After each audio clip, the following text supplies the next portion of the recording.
전쟁을 알지 못하면 역사도 알 수 없다. 이야기로 만나는 토크멘터리 전쟁사. 오늘은요, 석가탄신일을 맞아서 저희가 약속한 대로 네. 승병 특집에 대해서 다뤄볼 텐데 네. 승병하면 뭐가 먼저 좀 떠오르나요? 동생 소림사. 근데 이제 승병하면 가장 먼저 떠오르는 게 뭐 소림사가 아닐까라는 생각이 드는데 그쵸. 뭐 일본, 한국, 중국 등지에서 굉장히 맹활약을 펼쳤던 승병들에 대한 이야기, 오늘 토크멘터리 전쟁사에서 승병 특집 본격적인 이야기를 해보도록 하겠습니다. 난세 속 나라를 구하기 위해 스스로 일어나다. 사찰의 강자 승병. 이 승병하면요, 뜻이 스님 병사. 말 그대로 스님이 조직한 군대라고 보면 되겠는데 조금은 아이러니해요. 이제 살생을 금지하는. 그쵸, 뭐 살생유태. 그래서 왜 그러니까 모기가 물어도 때리지 않고 쫓아내거든요. 그쵸, 이렇게. 살생유태. 아니 어떻게 일단 이 승병이라는 게 생겨났는지. 서양이나 동양이 다 마찬가지인데 중세는 중앙집권적 국가가 아니고 되게 지방분권이잖아요. 영주 그리고 이제 사원들이 되게 장원을 가지고 자체 땅이 있어요. 그러니까 그 지역을 경비해야 하니까 자체 부대가 있어야 되죠. 봉건 영주들이 자기 사병이 있듯이 사원이나 동양의 사찰이나 다 자기네 경호 병력이 있어야 됩니다. 그리고 결국 무사라는 거는 거기 전념을 해야 되잖아요. 농부는 일하고 군사훈련 받으면 무사가 못 되거든요. 근데 사원에 있는 사람들이야. 그야말로 일을 안 하니까 거기서 이제 여기면 전념하니까 A급 무사들이 사원에서 출연하게 돼요. 그러면 소림사도 마찬가지로 스스로를 지키기 위해 발생하고 시작된 것인가요? 이게 보면 우리가 예전에 바이킹 때도 그랬잖아요. 네. 바이킹들이 와서 가장 먼저 터는 데가 사원. 사원이었어. 네. 여기도 마찬가지예요. 이 도적대들이 가장 먼저 터는 데가 사찰이에요. 사찰에 의외로 보물이 많아요. 그리고 그쵸. 중세 때는 사찰이 다 요즘 말로 하면 공장이고 무역 중심, 상업 중심지예요. 그러니까 제일 먼저 털죠 거기를. 그러니까 결국에는 자기를 지키기 위해 조금 생겨났다고라고 봐도 되는 맞습니다. 거죠. 아니 그런데 저는 이제 이 불교에 대해서 뭐 잘 알지는 못하지만 불교라는 것이 스스로의 수행 방법은 여러 가지가 있지 않습니까? 그러니까 뭐 명상을 한다든지 여러 가지 방법이 있는데 그 중에 무를 수행을 하는 그런 분들이 또 승병 조직이 된 거 아닌가요?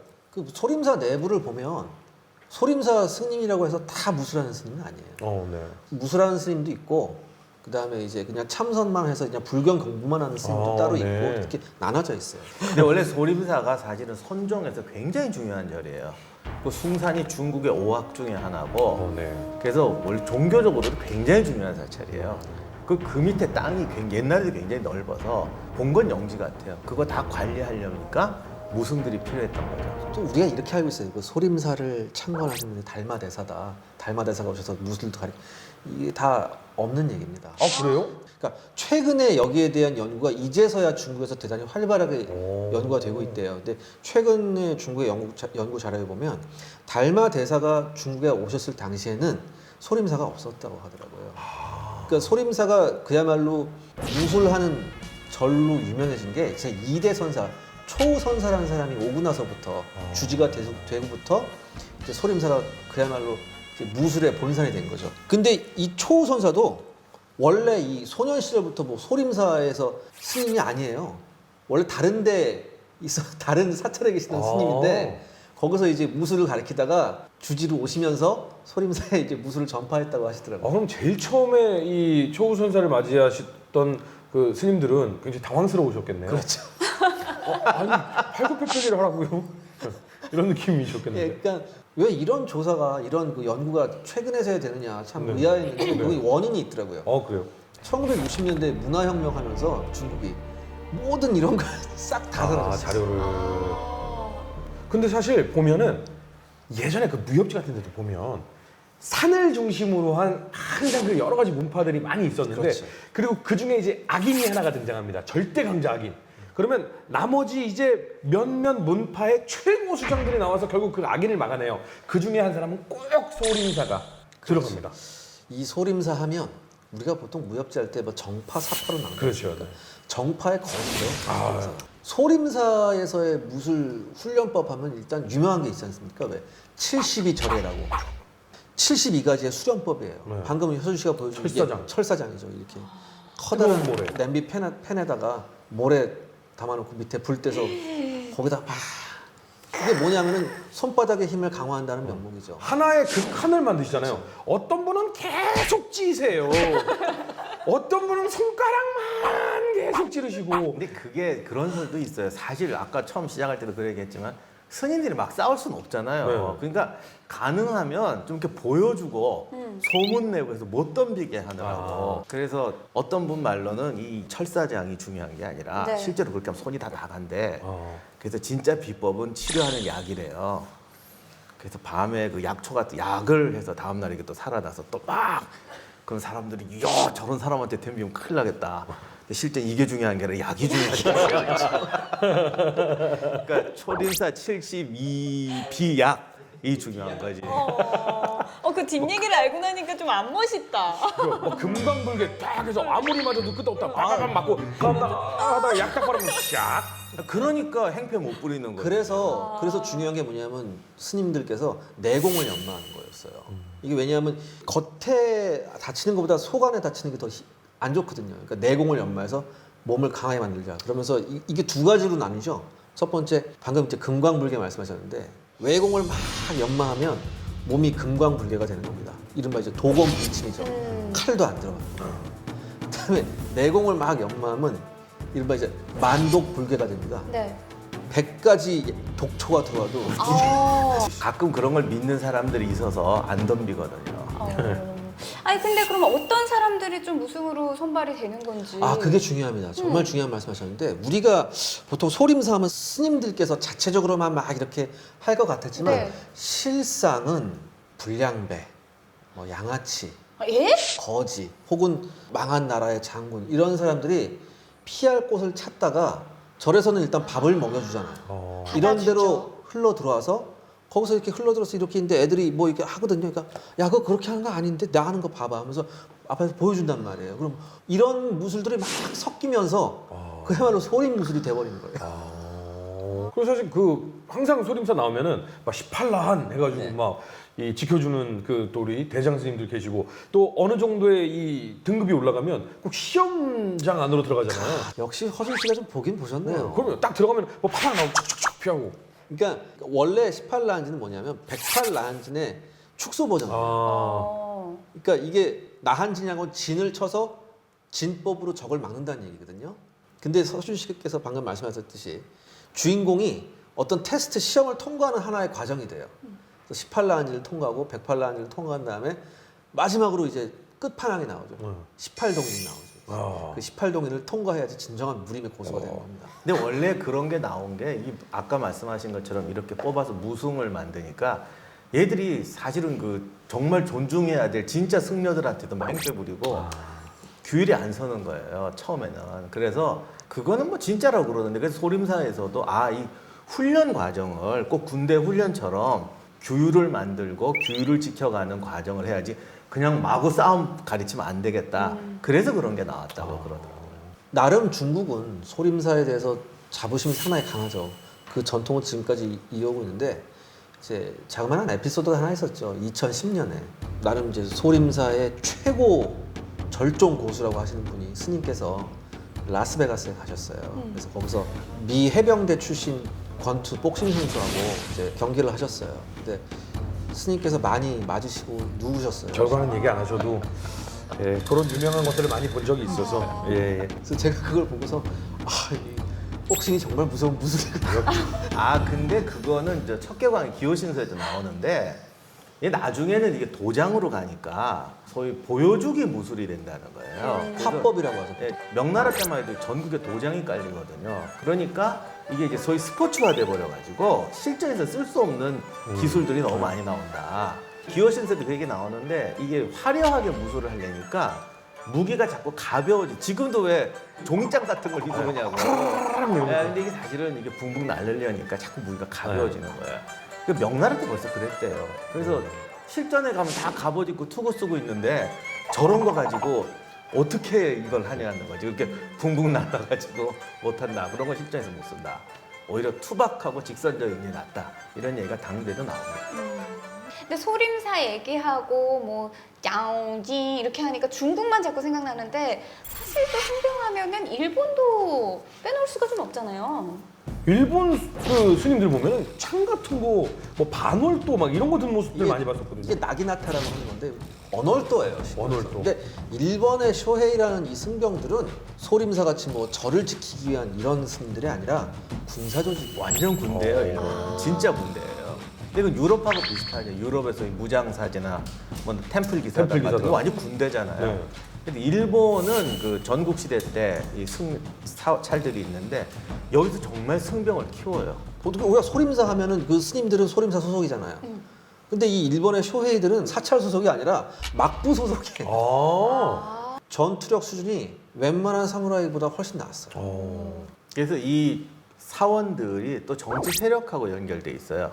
그러니까 중세는 신분제 사회니까 가끔 이렇게 뭐 이렇게 낮은 신분에서 주지가 되고 성공한 사람도 있긴 하지만 보통은 거기도 이게 그냥 반영이 되는 거예요. 왕족이나 귀족이 주지고 이게 쭉 오고 노비 출신들은 절에 가서도 물 깃고 이게 원래 구조가 되거든요. 근데 고려도 그런 게 있는데 사찰들이 왕실에서 세우는 사찰이 있고 또 귀족하고 연결돼서 세우는 사찰이 있어요. 이게 또 연결이 막 돼요. 그러니까 이게 또 세력 균형이 되는 거예요. 그러니까 우리나라도 고려 보면은 왕실에 그러니까 되게 왕의 개성에만 해도 큰 사찰이 25개가 넘게 있었는데 이 중에 역대 왕의 초상화를 걸어놓은 사원이 뭐 12개 이런 식으로 있는 거예요. 그럼 이런 데는 또 왕하고 특별한 관계가 있는 거야. 특히 현화사 같은 경우는 나중에 이제 무신 정권 같은 거 생기니까 그 왕의 편에 서서 그 무신 정권 암살하러 간다거나 뭐 이러는 절이 현화사라든가 이런 절들이 있어요. 그래서 소위 말해 왕당파 사찰들이 있고 또 귀족들하고 또 특별한 관계가 있는 집안하고. 그래서 일본의 지금 제일 유명한 큰 절이 그 우리말로 동대사 도다이지잖아요. 네.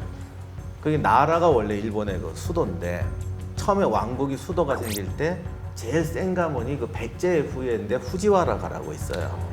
그 사람들하고 관련 있는 절이 흥복사라고 지금 딱 그 앞에 있는 거거든요. 그리고 저 산속에 가면은 가스가 다이샤라고 또 유명한 신사가 있고 이 집안이 너무 센 거예요.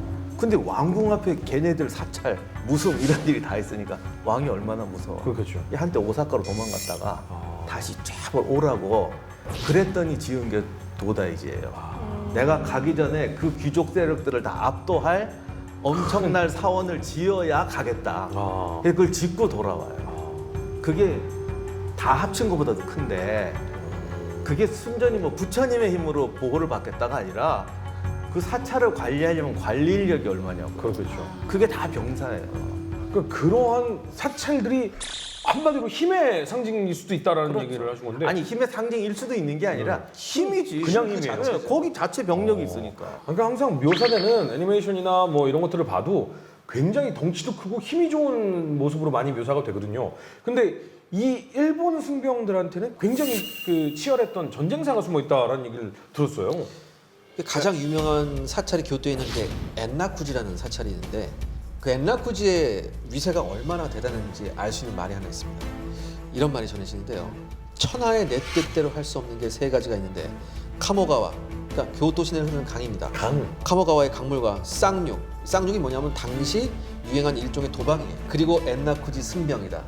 이렇게 됩니다. 그러니까 워낙 그때 엔나쿠지 승병은 어떤 뭐 건드릴 수 없는 존재, 관공조차도 건드릴 수 없는 존재, 그런 뜻이죠. 근데 사실 이 엔나쿠지가 실제 전쟁에서도 가장 결정적인 세력이었었거든요. 그렇기 때문에 이제 왜 일본 전국 시대 때 오다 노부나가가 통일 전쟁을 하는데 이 오다 노부나가한테 마지막까지 저항했던 게 이 엔나쿠지 승병들이었어요. 근데 오다 노부나가하고 아사히라는 막부하고 이제 결전을 치러야 되는데 이 상황에서 엔나쿠지가 아사히 편을 들거든요. 오다 노부나가 생각에 이 둘이 합치기 전에 각계격파를 해야 된단 말이에요. 근데 오다 노부나가가 무슨 생각을 하냐면 가장 센 놈 먼저 쳐야겠다. 엔나쿠지부터 칩니다. 엔나쿠지부터 가서 엔나쿠지를 격파한 다음에 아사히를 치러 가요. 그만큼 가장 최우선 공격 목표가 되는 거예요. 네, 국왕과 귀족의 팽팽한 세력 대립의 중심에 서 있었던 이 승병들. 치열한 싸움이었던 만큼 그들이 어떤 무기들을 사용하고 나왔는지 또 궁금한데요. 무기고 살펴보고 가겠습니다. 무기고에 오신 걸 환영합니다. 오늘은 승병들의 무기에 대해 알아보겠는데요. 한중의 승병들에 대해 조사해보면 간혹 독특한 그들만의 무기가 나옵니다. 일단 승병들에게 있어서 가장 흔한 무기는 곤이라는 긴 막대기였습니다. 보통 곤봉으로 불리죠. 소재는 나무였지만 창등의 병기에 비해 손잡이가 굵었기 때문에 일본도와 같은 예리한 칼날에 잘려나갈 염려는 없었다고 하네요. 곤은 단순한 형태였습니다만 세련된 곤봉 무술을 익히게 되면 공격이나 방어에 능숙하게 대처할 수 있는 훌륭한 무기였습니다. 임진왜란 때 긴 칼을 가진 왜군 병사들을 상대하기에는 가장 효과적인 무기였다고 하네요. 쇠로 만들어진 철곤도 있었는데요. 무겁기는 했지만 일단 익숙해지면 천하무적이었다고 합니다. 일본에는 소해이라 불리는 승병들이 있었는데요. 이들은 말이 승병이지 사실상 독립적인 군사 조직이었습니다. 이들이 사용한 무기 역시 사무라이들과 별반 다를 것이 없습니다. 기록에 따르면 이들은 특히 나기나타나 나가마키 같은 일본판 언어들을 즐겨 사용했던 것으로 보입니다. 여기에 스야리라고 불리는 창이나 우리가 흔히 일본도라고 알고 있는 카타나도 흔히 쓰였다고 하네요. 이번엔 중국 승병 무기를 살펴보겠습니다. 중국의 승병하면 일단 소림사가 떠오릅니다. 무술 판타지 세계의 정석이었죠. 이들은 기본 무기인 곤봉 이외에도 다양한 무기들을 사용했습니다. 먼저 살펴볼 것은 다졸곤입니다. 다졸곤은 중국의 승병들이 즐겨 사용했던 무기입니다. 크게 쌍졸곤과 삼졸곤으로 나뉘죠. 다졸곤은 전투 중 곤봉이 부러진 데서 유래되었다고 하네요. 부러진 곤봉을 쇠사슬로 연결해 사용한 것이 그 기원이라고 합니다. 다졸곤은 공격 방법이 현란해서 맞서기가 아주 까다로웠지만 사용하는 입장에서도 다루기 쉬운 무기는 아닙니다. 선장 혹은 산이라고 불렸던 독특한 장병기도 승려들의 무기로 알려져 있습니다.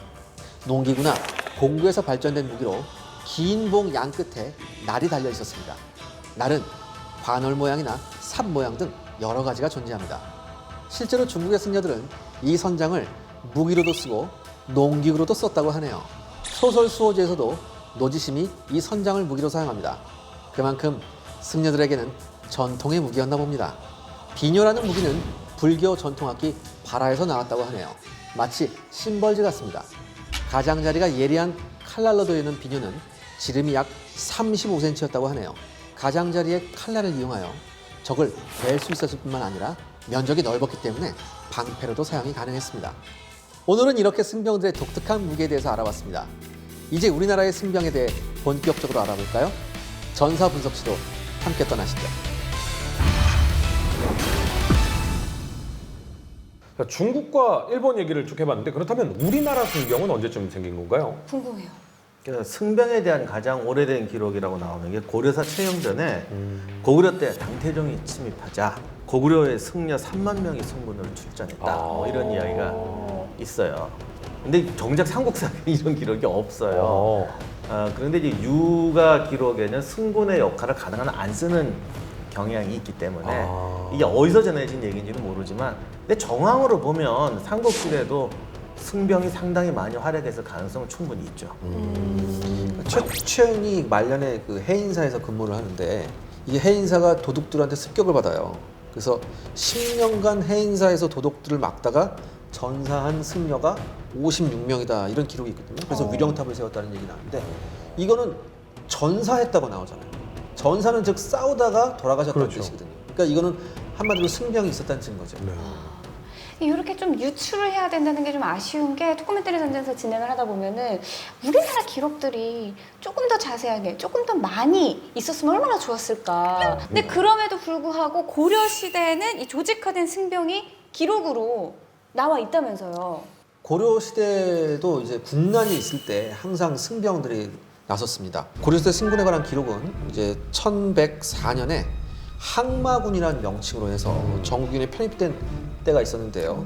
이때부터 항상 그 어려울 때마다 승병이 나섰다고 합니다. 황마군이 무슨 악마를 막는 군대인가요? 마군이가 왔구나 뭐 이런 거 있잖아요. 그러니까 이런 게 왔을 때 그들을 물리치는 그들에 대항하는 군대.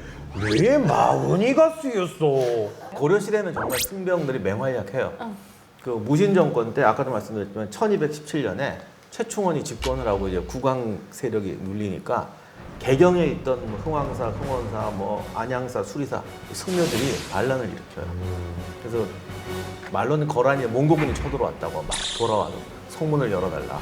그러니까 문지기가 안 열어줬거든요. 그러니까 부시고 들어와서 시가로 난입했더니 최충원이 자기 친위대들을 풀어서 시가전을 벌입니다. 그래서 수백 명이 죽고 나중에 또 승려들을 잡아다가 참하는데 이래저래 죽은 사람만 800명이라고 해요. 그 정도로 대단한 병력들이 있었죠.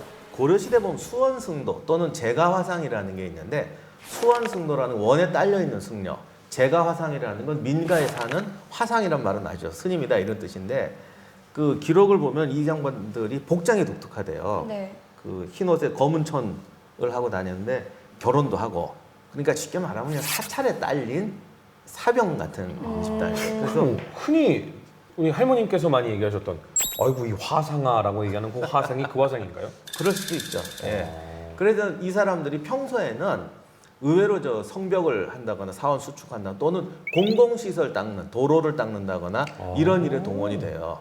그리고 전쟁이 나면 또 달려가는데 이게 총나라 사신이 쓴 고려동역이라는 책에 있는 건데 거란이 침입해 왔을 때 고려가 거란군을 물리칠 때는 이들의 역할이 굉장히 컸다라는 기록이 있어요. 그러니까 승군들이 정규군에서 굉장히 중요한 역할을 했고 평소에도 조직대에 있어서 어떤 도로, 다리 수축 등 국가의 역을 담당하는 그런 하나의 특수한 단체로 존재하고 있었던 거죠. 그냥 지금의 스님보다는 진짜 지금의 군인이랑 제일 더 그렇죠. 가깝다라고 볼 수 그러니까 있겠네요.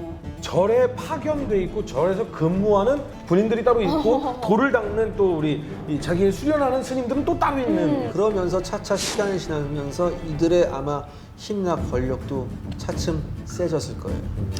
고려 말에 나타났던 불교의 폐단이 많은 부분 여기서 좀 기인하지 않았을까. 근데 그 불교의 폐단이라는 건 나중에 조선시대 가서 얘기하겠지만은 그게 사실 폐단이 아니라 국가 체제의 차이예요. 서양으로 따지면 봉건제에서 집권적 국가로 넘어가는데 집권 국가적 개념에서 보면 사찰이 병력도 갖고 있고 지역 사업 자체적으로 하고 이런 게 마음에 안 들죠. 왕권 강화에는 방해가 되죠. 근데 이제 우리 보고 유교 역사에는 옛날 역사의 문제가 그런데 과거의 문제를 극복하는 걸 다 폐단이라고 얘기를 하는 거야.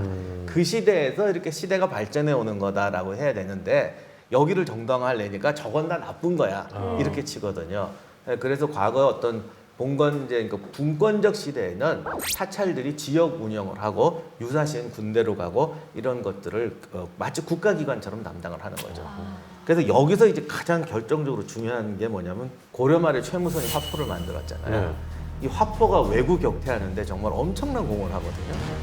근데 당시 화포가 지금 대포 같은 게 아니에요. 처음 만든 거는 이 대포는 위력이 약해서 대포가 나가는 것도 아니고 그래서 제전에서 가장 결정적인 게 화통이라고 화약 담은 통에 불을 붙여서 던지는 거예요. 근데 이게 또 지금 생각하듯이 도화선이 칙 타고 들어가서 네. 터지는 게 아니고 통에다가 화약을 잰 다음에 숯불을 얹어요. 그래서 이게 익으면 터지는 거예요. 아 가끔 보면 게임 같은 데도 보면 동그란 철공이 빨갛게 달아오르다가 뻥 터지거든요. 그렇죠. 근데 그런데 문제는 이걸 던져야 되거든. 네. 익은 다음에. 너무 뜨겁잖아요. 그러니까 문제가 언제 터질지 그렇죠. 알아요. 언제 터질지. 시한폭탄이잖아. 옛날 화약은 지금처럼 이렇게 균일하질 않아갖고 시간대로도 시간도 아닌 못해요. 거예요? 10번 세고 던져라 이게 안 되는 거야. 어떡해. 머리에 폭탄을 얹고 있다가 어떡해. 적당히 익으면 던져야 돼요. 그럼 대충 손에 느껴지는 온도를 느끼고 그럼 베테랑일수록 욕을 잘하겠네요. 근데 베테랑까지 살아남느냐가 문제지. 그러니까 아무도 안 하려고 하는 거야. 그리고 이거를 미리 던지면 또 아무 소용이 없잖아. 추소속 바닥으로 던지거나 반대로 던질 수도 있어요. 실제로 화통이 이론적으로 보면 다 폭파시킬 것 같은데 폭파시킨 사례가 별로 없는 게 누가 이걸 정확한 타이밍에 던지겠어요. 불발률도 많았고 미리 던져버리니까 그냥 물 부으면 되잖아요. 문제는 좌우간 이거 훈련을 시켜서 던져야 되는데 아무도 안 하려고 하는 거야. 솔직히 제정신이 가진 사람이 이걸 어떻게 해요? 어떻게 해요? 그래서 심리적으로도 빨리 그렇죠. 던지게 돼 있죠. 그렇죠. 그래서 아무도 안 하려고 해서 결국 국가에서 승려들을 징발을 해요. 그래서 큰 절은 3명, 작은 중간 절은 2명, 작은 절은 1명 이렇게 뽑아서 우리나라 최초의 화포 방사군이라고 최초의 포병 화약 부대를 만듭니다. 이게 승려들이 하는 거예요. 아니 승려들은 무슨 죄? 아니 그러니까 승려들은 그 어떤 사명감이나 이런 것이 조금 다를 수 있으니까. 이런 거를 할 수 있는 건 그래도 승려들밖에 없더라. 그래서 이 화포방사군 때문에 진포해전 승리하고 그다음에 이제 관음포해전이 그 정말 컸거든요. 네. 관음포해전도 화포가 굉장히 중요한 역할을 했는데 화포를 쏘았다가 아니라 던졌어. 화통을 던져서 이겼다. 이렇게 돼 있어요. 그러니까 저 스님들이 던져서 어쨌든 터트린 건 맞아요. 그건 정말 존경해 줘야 돼. 그러네요. 이거 어떻게 이걸 하겠어, 못하죠, 이걸. 목숨을 못하죠. 걸고. 자, 그런데 이렇게 큰 활약을 하던 승려 조직이 조선 시대로 가면서 억불 정책, 불교를 억압하는 정책으로 바뀌면서 야, 너희들은 군사 조직을 만들지 말아라라는 지침이 내려오게 됩니다. 그러면서 굉장히 힘든 상황이 됐죠. 특히 태종이 불교를 정말 싫어했어요. 어느 정도였냐면은 사찰이 가지고 있던 노비와 재산을 몰수해서 사대부들한테 나눠주고 각 사찰이 가질 수 있는 승려의 숫자까지 제한했어요. 근데 이제 왜 태조 이성계가 또 무학대사하고 좀 친하셨으니까 그나마 태조 이성계 왕릉 옆에 이제 원찰이라고 해서 자그마한 사찰을 하나 세우긴 했는데 자기가 죽을 때는 절대 내 무덤 근처에다가 사찰 세우지 말아라 이렇게 얘기했었어요. 뭐 그러니까 이런 얘기를 하죠. 내 묘자리에 더러운 중들이 가까이 하게 할 수 없고 이런 극단적인 말씀을 좀 하십니다. 아니 근데 지금 이 얘기를 임 소장님의 얘기를 더해서 좀 생각을 해보면 한마디로 이때는 이제 왕권을 강화해야 되는 시기인데 절들이 힘을 갖는 게 조금 부담스러웠던 것 때문에 그런 건가요? 조선으로 오면은 가장 중요했던 게 그건 유럽도 마찬가지인데 사원이 하는 국가 기능을 흡수하는 거예요. 네. 그러니까 그건 중세 봉건제 논리하고 같아요. 고려 시대만 해도요 흉년이 들잖아요. 그럼 백성한테 이렇게 쌀 나눠주고 무상 배식. 무상 배식 이런 거를 관에서 하는 게 아니라 절에서 다 해요. 아하. 서양은 이게 더 심한 게 호적 같은 걸 국가가 안 만들고 그 카톨릭은 다 거의 영세 가서 받잖아요. 그러니까 호적이 국가에나 관청이 없고 거기 있어요. 그러니까 그런 식으로 사찰의 역할이 커요. 심지어는 거긴 재판인데 우린 거기까지는 안 했지만 유럽 같은 경우는 재판을 할 수 있는 게 국왕, 영주, 사원이에요. 그래서 우리는 이렇게 뭐 고등법원, 대법원 가지만 거긴 이쪽 재판, 저쪽 재판 가거든요. 그런 정도로 국가 기능의 일부를 담당을 하죠. 근데 우리는 그거보다는 안 했지만 그래도 고려 시대에 상당히 그 지역 운영하는데 사찰이 많이 했고 아까 말씀드린 것처럼 다리 닦고 길 닦고 이런 것도 네. 제가화상들이 하고 그렇죠. 그다음에 치안 유지도 굉장히 중요한데 고려사의 기록을 보면은 고려 시대는 어느 지역이 치안이 안 좋아. 그랬더니 일부러 거기다 국가에서 돈을 내 큰 절을 지어요. 그럼 거기 왜 무승도 있고 다 해서 주변 지역을 다 관할하는 정리하는 거죠. 거. 예. 그러니까 중요한 교통로, 도둑들이 많이 나올 것 같은데 군사요지 이런 데 절을 지어서 절에서 관리하게 해요.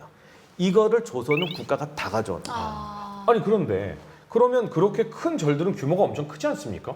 근데 국가에서 한 절이 가질 수 있는 무승의 규모 자체를 정리했다는 건 그럼 나머지 이 사람들은 어떡합니까? 그걸 이제 일반 양민으로 돌리지 않는 환속이 거죠. 되는 거죠. 환속을 시키는 거죠. 그러니까 다리를 놓는데 왜 조선 입장 이걸 왜 사찰에 부탁해갖고 거기 승려를 동원해서 다리를 놓니? 거기에 승려를 다 환속시켜서 일반 양민으로 만들어서 국가에서 사역하자 이런 개념이에요. 그러면 일반 양면으로 돌려서 부역을. 예. 네. 예, 근데 이제 좀 과격한 사람들은 아예 다 없애자. 아하. 그리고 유교 유학의 단점이 종교적 기능이 좀 약하잖아요. 그래서 왜 죽은 사람의 명복을 빈다거나 이런 거 이제 다 못하게 하고 그러는데 화장 같은 거 못하게 하고 완전히 불교를 이게 줄이자라는 게 강경론이고 온건론은 국가 기능만 찾아오고 그런 종교적 기능은 좀 놔두자 이 설이 계속 대립을 하죠. 그래서 조선시대는 가끔 이제 과격한 유생들이 산에 올라가서 이 우상타파 막 깨부시고 아유 그때도 그런 사람들이 예, 있었네요. 승려들 두드려 패고 그러면 왕이 이거는 국가 공권력 위반 폭력 아니냐? 그럼 또 이게 거룩한 마음에서 한 건데 용서해줘. 요즘하고 비슷합니다. 이 정의로운 마음으로 한 거니까 용서해줘야 됩니다. 안 된다. 이거 맨날 싸우죠. 저는 이제 조선 시대 그 유생들이나 파벌이 나누어져 있던 사람들의 어떤 좀 여러 가지 모습들을 보면 정말 막 고구마를 한 200개쯤 씹어먹은 것 같은 느낌이 들어요. 근데 그게 다 그런 거야. 젊었을 때는 막 그러다가 나이 들고 갑자기 뭐 자식이 죽는다거나 부인 일찍 죽는다거나 그럼 또 절에 가서 천도제하고. 이렇게 조직화가 잘 되는 승병이라면 활약상도 분명히 많이 드러나야 정상이거든요. 근데 이제 임진왜란, 우리나라의 나중에 표현을 안 할 수가 없는데 여기서도 좀 활약을 많이 하게 되나요? 그렇죠. 이제 1592년에 임진왜란이 발발을 하자 휴정은 전국 사찰에 경문을 돌립니다. 경문을 돌려서 의승병들이 전쟁에 참가할 것을 호소하죠. 이때 가장 유명한 사례 바로 영규 대사입니다. 조야첨제에 영규의 평이 나와 있는데요. 이렇게 돼 있습니다. 영규는 용맹과 힘이 있어서 싸움을 잘하였다. 적을 만나 앞장을 서서 달려들면 적이 모두 피해 쓰러졌다. 헌이 죽게 되었을 때 적의 포위를 돌파하고 들어가서 헌을 찾았으나 찾아내지 못하고 드디어 힘껏 싸우다 죽었다라고 되어 있습니다. 아, 그러면 드디어 이제 좀 승려가 실제 전투에서 어떻게 활약을 했는지 알 수 있을 때가 온 것 같은데 영규 대사가 실제로 활약한 전투는 또 어떤 게 있을까요? 사실 영규 대사는 쇼킹하게 등장해요. 임진왜란 초기에 그냥 일본한테 그냥 막 지고 행군 속도보다도 더 빠르게 올라왔었잖아요. 네, 막 무너지는 거죠. 그런데 갑자기 그 선조가 의주에 피난가 있었는데 요즘 말로 연락병이라고 하긴 그렇게 하여간 이렇게 오는데 충청도에서 어떤 중이 의병을 모아갖고 청주성을 탈환했습니다. 이렇게 나와요. 그러니까 임진왜란 사상 어떤 읍성을 탈환한 게 처음이에요.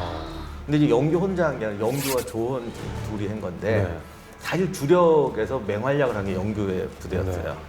근데 당시 그 충청도 병사가 윤성각이라는 양반인데 이분 기록에 의하면 이분은 좀 자기 잘난 척을 약간 한 건 있는데 뭐 누가 그러는데 뭐 영규라는 중이 쓸만하다고 이렇게 좀 해서 자기가 이렇게 만나봤더니 뭐 글도 못하고 봐서는 별로 똑똑하지도 않은 것 같고 너 뭐하냐 물어봤더니 스스로 이제 나라가 위급하니 우리 승려들도 힘을 합쳐야 된다 그래서 자기 조직을 만들어서 사설 첩보 활동도 하고 그랬대요. 그 알아낸 게 뭐 있냐고 했더니 뭐 얘기를 하는데 뭐 자기가 다 아는 얘기더라. 그러니까 이때 윤성강 얘기는 약간 그런 건 있어요. 그래서 아이고 뭐 시원찮은 것 같은데 그래도 뭐 사람 없는데 뭐 어디 또 하나 병력 줄게 이건 좀 해볼래? 그랬더니 하겠다고.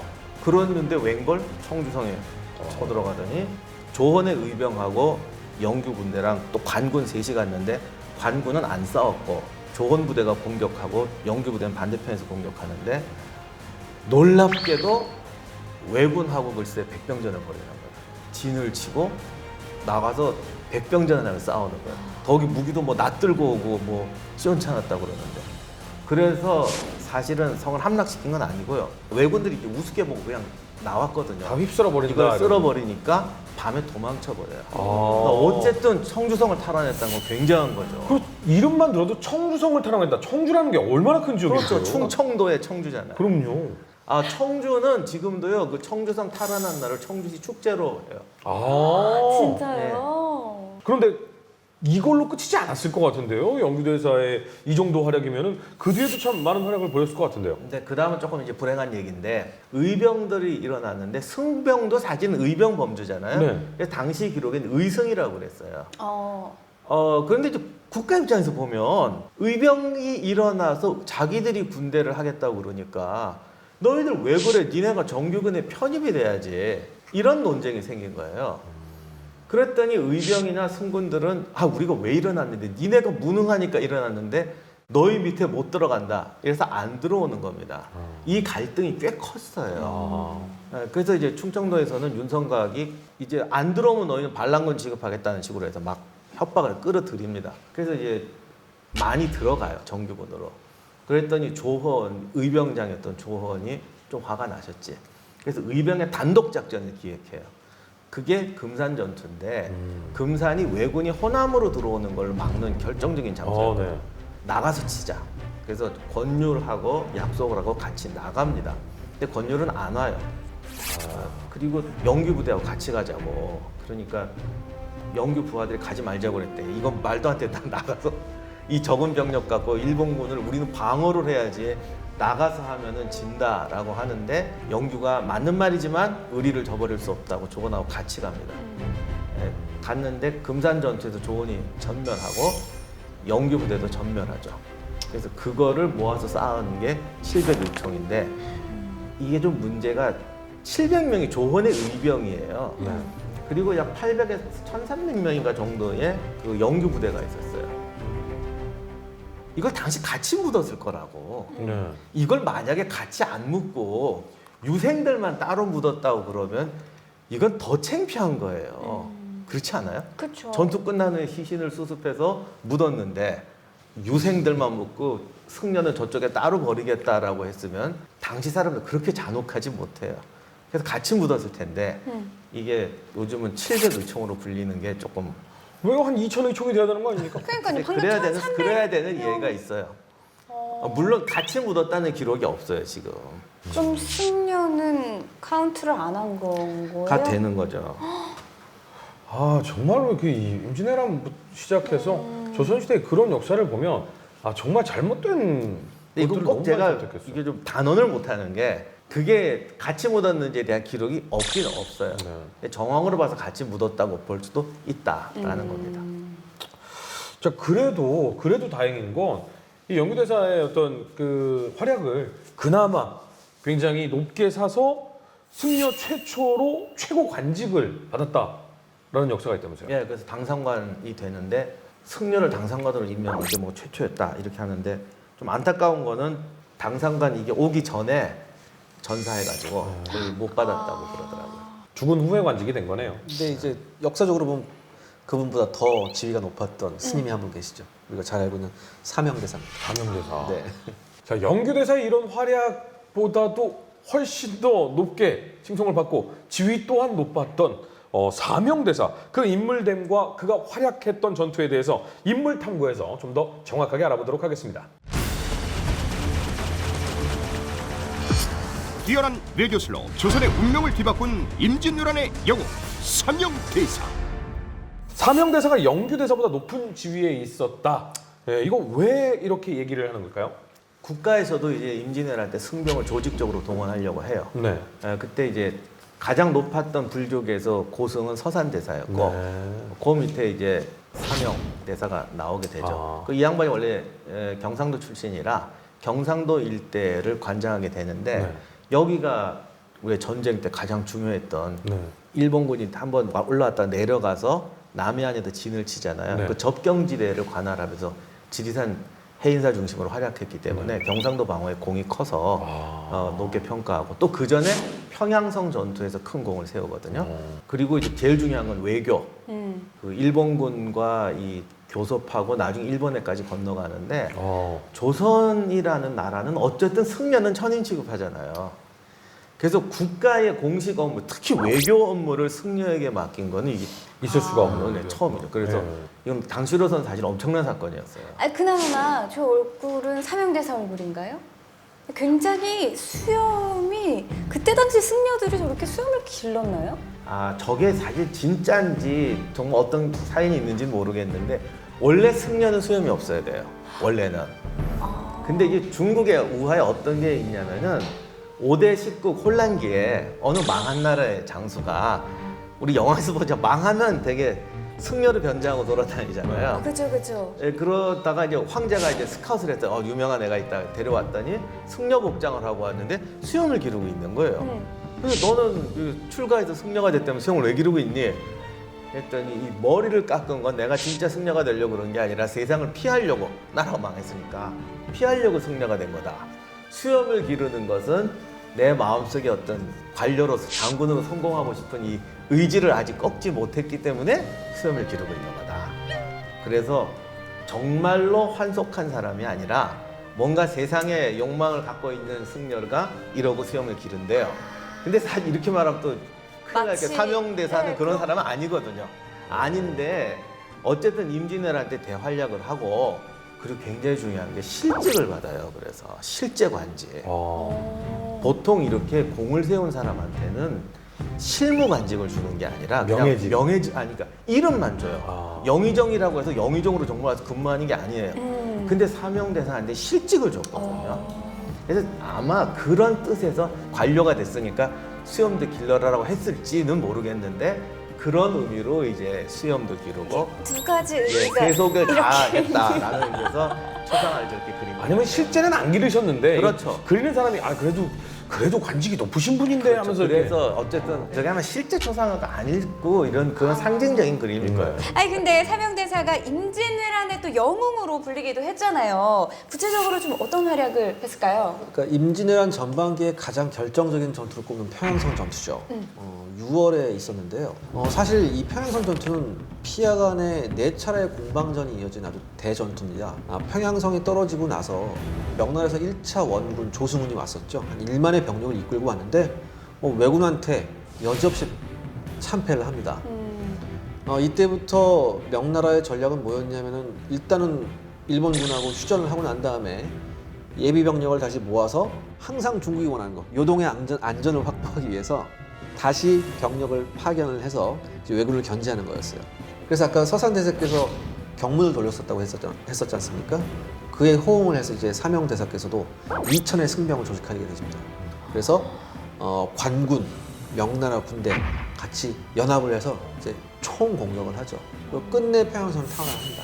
이 평양선 전투에서 이 사명대사께서 아주 큰 공을 세우시죠.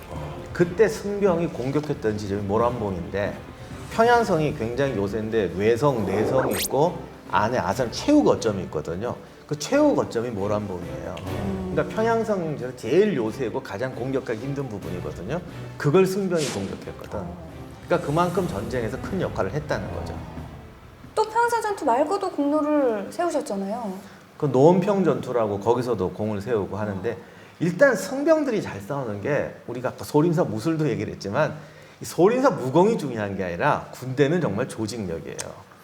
어쨌든 승려들은 조직돼 있고 규율 속에 살아왔기 때문에 당시 기록에도 보면 승병들이 역시 그 규율 좋고 조직력 좋고 훈련을 안 시켰어도 진을 유지하고 싸운다. 이게 아마 최고의 장점이라고 해요.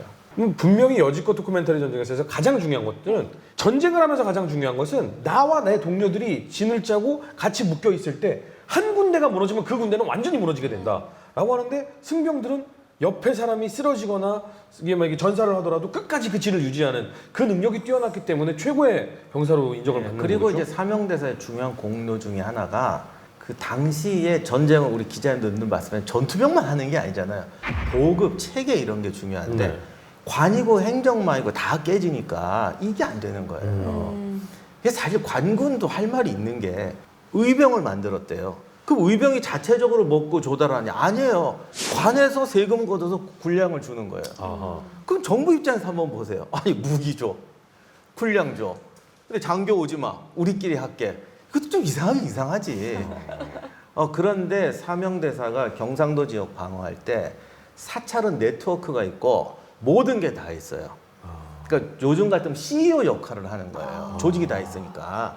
그래서 승병을 모아서 훈련만 시키는 게 아니고 사원전을 경작해서 군량을 조달하고 그거 수송하고 그다음 사찰에는 그 기술자들 장인들 있잖아요. 많죠. 그러니까 그 공장 가동해서 무기 만들고 화살 만들고 쉽게 말하면 완전히 하나의 조직화된 군대 시스템을 다 갖추는데 이게 관군보다 더 나은 거야. 원스톱 시스템이요. 그렇죠. 그러니까 이 승병을 다시 볼 수밖에 없게 되는 거예요. 옛날에는 그냥 뭐 역을 피해서 도망간 사람 취급했는데 웬걸, 땅, 무기, 군수공장, 기술자, 병사, 장교 다 갖추고 있는 완전히 하나의 조직체인 거죠. 처음에 이제 승병들이 왔을 때 곤봉 많이 드셨어요. 그냥 긴 막대기. 처음에 일본군이 그거 보고 비웃었다고요. 저거 뭐야? 뭐 이런 식으로. 저거 하고 우리하고 싸우겠다고 붙었거든요. 맞아보니 아프더라고요.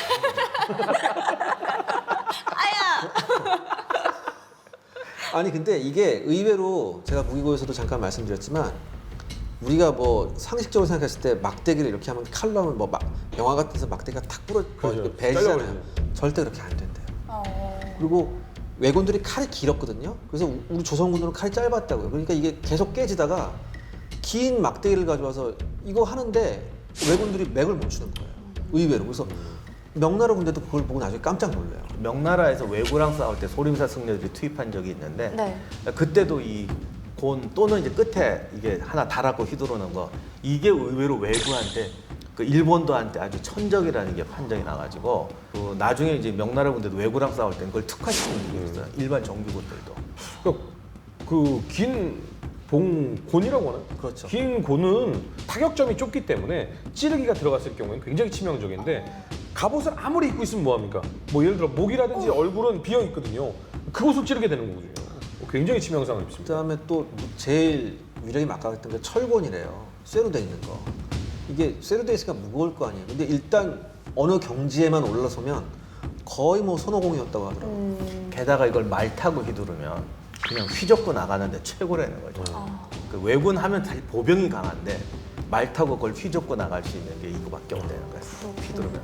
아니 삼형대사 얘기로 조금 다시 돌아오자면 삼형대사가 전투에서의 활약도 정말 대단했지만 이 삼형대사의 특별함은 또 외교적인 부분에서 빛을 발한다 이런 얘기가 있더라고요. 좀 어떤 외교 전략이 있었을까요? 일본에 이제 사신을 파견하는데 일본을 건너간 게 아니라 이 일본이 남해안에 주둔하고 있을 때 일본군 중에서 이제 제일 최고의 장군이 카토 키요마사였잖아요. 전쟁을 하고 나더니 조선도 아는 거예요. 당시 일본군 최고 장군이 고니시 유키나카하고 카토 키요마사인데 고니시는 상인 출신이거든요. 사실 전쟁을 못해요. 그래서 조선군 기록에도 가토하고 고니시의 지휘 능력은 상대가 안 된다. 그래서 최고의 무장은 가토라는 걸 다 알고 있어요. 그리고 또 뭔가 냄새를 맡았냐면 고니시하고 가토랑 사이가 안 좋다. 더 나아가서 가토하고 도요토미 히데요시도 좀 이상한 것 같다. 그러니까 고니시는 나중에 세키가와라에서 철저하게 도요토미 히데요시가 충성하지만 가토 키요마사는 도쿠가와 이에야스 편에 붙어요. 그러니까 이 구조는 모르지만 뭔가 냄새는 맡아요. 어째 말하는 투가 어쩌다. 그래서 뭔가 이런 걸 알아내려고 사신을 보내야겠는데 제가 종교인들을 보면 좀 극단적인데 많은 분들은 특히 뭐 스님같이 뭐 산속에서 돌을 닦거나 뭐 교회에서 기도만 하는 분들은 세상 물정을 모를 거다라고 얘기를 하잖아요. 그래서 영화 같은 데 보면 승려들은 항상 세상 물정 모르는 걸로 나와요. 근데 사실은 극과 극인데요. 정말로 그렇게 밖에서 세상 물정을 모르는 양반도 있지만은 반대로 종교라는 것은 실제로 사람을 많이 접하기 때문에 의외로 다양한 사람들을 보는 능력이 탁월한 경우가 많아요. 영화에서는 늘 이게 반대로 나오더라고. 의외로 교수님들이나 공무원들은요, 아는 것만 알지 사람들의 삶을 잘 몰라요. 그래서 뛰어난 종교인들의 특징이 의외로 사람을 잘한다는 거예요. 그래서 삼형대사 같은 경우도 그게 됐던 것 같아요. 그래서 들어가서 굉장히 위험한 발언들하고 막 이렇게 험악한 얘기하고 뭐 설에는 뭐 가토가 조선의 최고 보물이 뭐냐 그랬더니 네 목이다 뭐 이랬다라는 얘기도 있는데 그 얘기 한 건지는 모르겠지만 처음에 좀 겁을 주려고 했는데 세게 받아치니까 또 그 일본 사무라이 영화 보면 또 그런 것도 좋아하잖아요. 걔들이 괜히 허세 부리는 거. 그래서 가토가 그 삼형제도 굉장히 칭찬했대요. 담력 있고 멋있다고. 뭐 그래서 소문이 파다하게 나고 그 소문 때문에 나중에 포로 잡혀갔던 사람 3,000명도 되찾아오고 그런 공을 세우죠. 그래서 그 부분에 대해서는 사실 우리나라 사람들이 외교를 안 했었잖아, 잘. 그렇죠. 그러니까 이게 험악할 때 만나면 관료들이 이걸 잘 못하는 거예요. 그럴 때 가서 해줄 수 있는 사람이 역시 인간에 대해 잘 알고 조직 관리 잘해본 사람. 그러니까 그런 부분에서 확실히 능력이 있었던 것 같아요. 자, 그렇다면 뭐 서산대사의 어떤 모습이나 삼형대사의 이런 활약이나 여러 가지들이 있었기 때문에 조금은 불교를 무시하고 좀 억압했던 그 분위기가 조선 후기로 가면 조금 달라지나요? 임진왜란 겪으면서 이 불교의 조직기의 힘을 알게 돼가지고 조선 후기에는 산성 같은 거 수축하고 관리하는 거를 아예 승려들한테 맡겨요. 그러니까 남한산성 같은 데도 남한산성 사실 승려들이 싸우고 그 절을 둬가지고 구간별로 다 관리하게. 그래서 이제는 불교 탄압이 아니라 약간의 공생관계로 가요. 그 북한 산성에도 지금 중사지 같은 게 남아 있는데 거기가 전국 승려를 총괄하던 데죠. 산성 안쪽에도 좀 촬영 갔을 때 몇 군데 네. 예, 그 사찰을 둘러본 적이 예. 있거든요. 그런 것들을 다 이제 운영하면서 그래서 이제 마지막까지 남고 그 여담이지만 조선후기 되면 이제 장사도 좀 발전하고 막 이렇게 되니까 네. 그래서 다 명산의 절들이 있잖아요. 네. 근데 또 관광 산업의 메카가 돼요. 여담을 하시니까 갑자기 여담인데 남한산성이나 이런 산성 주변에는 왜 이렇게 백숙이라든지 고깃집 맛집이 많습니까? 너무 맛있어요. 옛날에 저 묘양산 같은 데는 그 평안감사로 가잖아요. 네. 반드시 관광을 가요. 그 조선 후기 되면 묘양산에 있는 절 같은 데는 가이드승 뭐 가마 날라주는 승, 뭐 음식하는 승, 심지어 술 만들어놓은 승까지 다 있는데 제일 웃기는 게 가이드는 또 여승이에요. 아 가이드요. 아 비군이께서 기록에 보면은 그 여승이 와서 쫙 설명을 하는데 너무 조리정연하게 잘해서 넋이 나갔다. 뭐 여기는 뭐 어니스 시절부터 이렇게 뭐 막아왔던 승. 여기에는 어떤 뭐 주지 씨가 그러니까 살았던 방이고 여기는 백숙이 맛있는 집입니다. 우선 전기는 뭐 때려잡자 그러더니 후기 가면 이제 공생관계로 가가지고 그래서 뭐 유명한 절들 금강산에는 다 이렇게 와요. 아 그렇군요. 네. 아니 토크멘터리 전쟁사 오늘 석가탄 신일을 맞아서 이 승병에 대해서 좀 살펴봤는데요. 사실 우리나라에는 상대적으로 좀 많이 알려지지 않아서 오늘이 어떻게 보면 더욱더 의미 있는 날이 아니었나라는 생각이 듭니다. 오늘 이 시간을 좀 마무리 지으면서 좀 한마디로 요약을 해보자면 어떤 것들이 있을까요? 사실 삼국시대부터 조선시대가 전쟁에 관련 승병들이 너무나 큰 역할을 했어요. 근데 기록된 거는 정말 100분의 1도 안 된 것 같아요.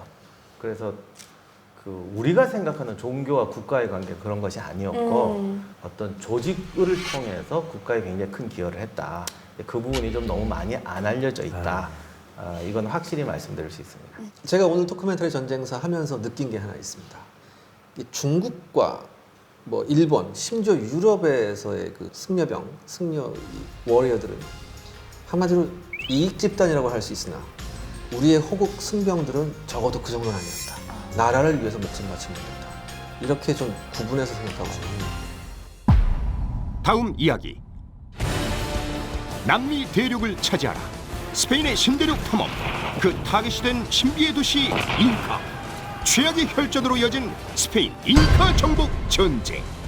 정말 잉카는 신비의 문명이에요. 이렇게 언밸런스한 문명이 없어요. 마추픽추를 지을 때 그 엄청난 건축설 반면에 수레도 없고 석기 시대로 살아요. 이게 가능해요? 잉카, 아즈텍, 마야 문명의 가장 큰 특징이 임신공양입니다.